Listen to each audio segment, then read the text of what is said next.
Probably one of the most amazing things I've ever photographed in my life was a total solar eclipse. A lot of preparation had to go into being able to photograph this eclipse. Now, the first thing to photographing the eclipse is you have to find out where the path of the eclipse is going to be. Now, this path is typically about 70 miles wide, and I figured out that one of the best places to be was in Grand Teton National Park. So packed up the camper, drove all the way to Grand Teton National Park, had a campsite in Yellowstone, and thought I would drive early to find my spot. And so I headed down into the Tetons and found a great spot to photograph the eclipse. So as the eclipse time got closer and closer, I thought it was time to swap out my wide-angle lenses and put the big lenses on for the eclipse. So I got out of the truck and got my big lenses and swapped those out.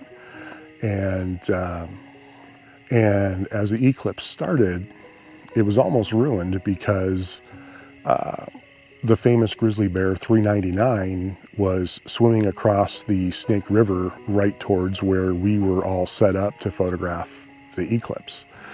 And the ranger came by and said that if she makes it across the river, we're all going to have to go sit in our vehicles for safety. And fortunately, she decided not to spoil the party, and she swam back across from where she came, and we were able to continue waiting for totality. Now, I had practiced a lot at home in Iowa finding the sun with the solar filters on, because you have to have a solar filter on up until the point of totality. Otherwise, you can damage your camera gear and certainly damage your eyes as well. So with this solar filter on, you can't see anything unless the sun is in the frame. And so when I was back home in Iowa, I would sit out on my deck with this filter on, and I would just practice finding the sun. So I had no problems finding the sun. This woman next to me, though, she had no clue how to find the sun with her filter on. And I've actually got a pretty funny photo that I'll put up now of her putting one of those silver reflective safety blankets or car shield or whatever it was over her head, trying to find the eclipse, or the sun rather. And she was having a difficult time finding it. And then, of course, the sun moves across the sky, so after a while she would have to reposition her camera, and she would have difficulty finding where the sun was as well. And so finally, totality came. I think it was like 2 minutes and 40 seconds or something like that. It was literally one of the most amazing experiences I've ever witnessed. And there were people singing and drums beating, and you could hear wolves howling in the distance, and it literally was like a 360-degree sunset all around. And I was so busy photographing the eclipse that I never really looked to see how the woman next to me was doing.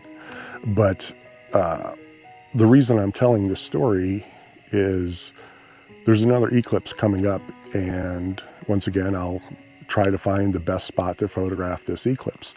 But the moral of the story, and the reason why I'm telling it, is get prepared now. I prepared months ahead, getting my solar filters, practicing finding the sun, and figuring out everything that I wanted to do to photograph this eclipse well before it was time for the eclipse to happen. And I think it would probably be pretty stressful. I know I would be pretty stressed if I was all the way from Iowa to the Tetons to photograph this eclipse, and as it was occurring, I couldn't even find the sun to photograph it. So the moral of the story is be prepared. Get your gear out and practice with it before you're going to use it, and know it frontwards and backwards. If you have to put a solar filter on, practice finding the sun until it's like second nature. You don't even think about it.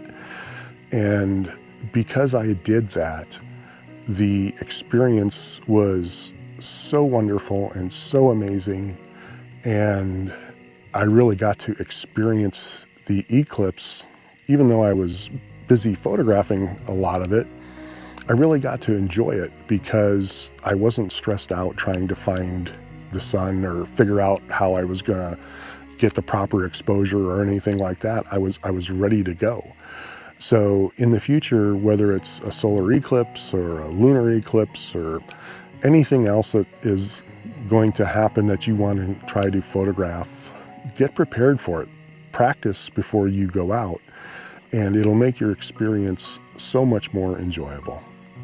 So I hope you enjoyed this little campfire story, and if you like it, give it a thumbs up, and I'll see about doing some more for you. And this is Kevin J. Railsback, Nature Photo Studios, and I will talk to you next time. Bye-bye.